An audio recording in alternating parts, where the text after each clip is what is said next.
steadily. I had my head in, and was about to open the lantern when my thumb slipped upon the tin fastening, and the old man sprang up in the bed, crying out, "Who's there?" I kept quite still, and said nothing. For a whole hour I did not move a muscle, and in the meantime I did not hear him lie down.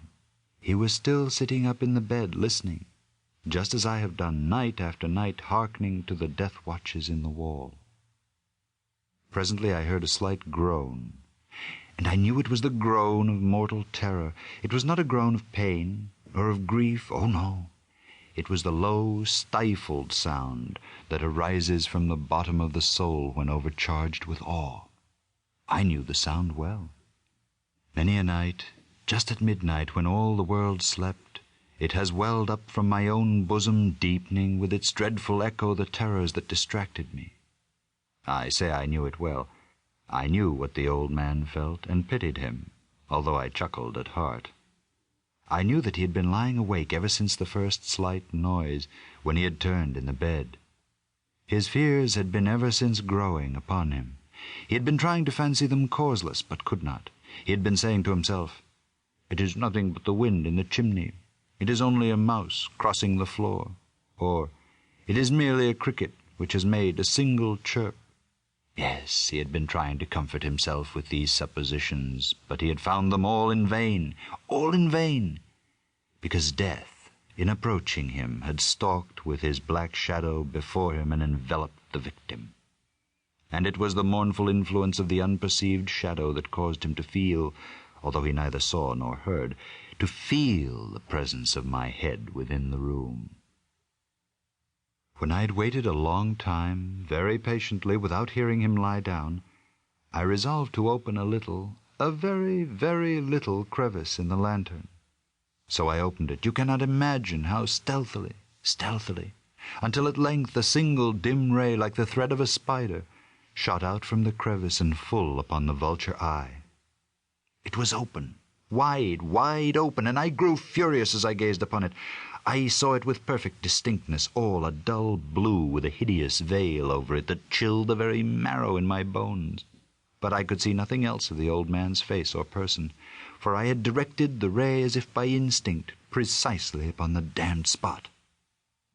And now have I not told you that what you mistake for madness is but over-acuteness of the senses? Now, I say, there came to my ears a low, dull, quick sound such as a watch makes when enveloped in cotton. I knew that sound well, too. It was the beating of the old man's heart. It increased my fury as the beating of a drum stimulates the soldier into courage. But even yet I refrained and kept still. I scarcely breathed. I held the lantern motionless. I tried how steadily I could maintain the ray upon the eye. Meantime the hellish tattoo of the heart increased. It grew quicker and quicker, and louder every instant. The old man's terror must have been extreme. It grew louder, I say louder, every moment. Do you mark me well? I have told you that I am nervous. So I am. And now, at the dead hour of the night, amid the dreadful silence of that old house, so strange a noise as this excited me to uncontrollable terror. Yet for some minutes longer I refrained and stood still. But the beating grew louder. I thought the heart must burst, and now a new anxiety seized me. The sound would be heard by a neighbor. The old man's hour had come. With a loud yell I threw open the lantern and leaped into the room. He shrieked once only. In an instant I dragged him to the floor and pulled the heavy bed over him. I then smiled gaily to find the deed so far done. But for many minutes the heart beat on with a muffled sound. This, however, did not vex me. It would not be heard through the wall. At length it ceased. The old man was dead. I removed the bed and examined the corpse. Yes, he was stone dead. I placed my hand upon the heart and held it there many minutes. There was no pulsation. He was stone dead. His eye would trouble me no more. If still you think me mad, you will think so no longer when I describe the wise precautions I took for the concealment of the body.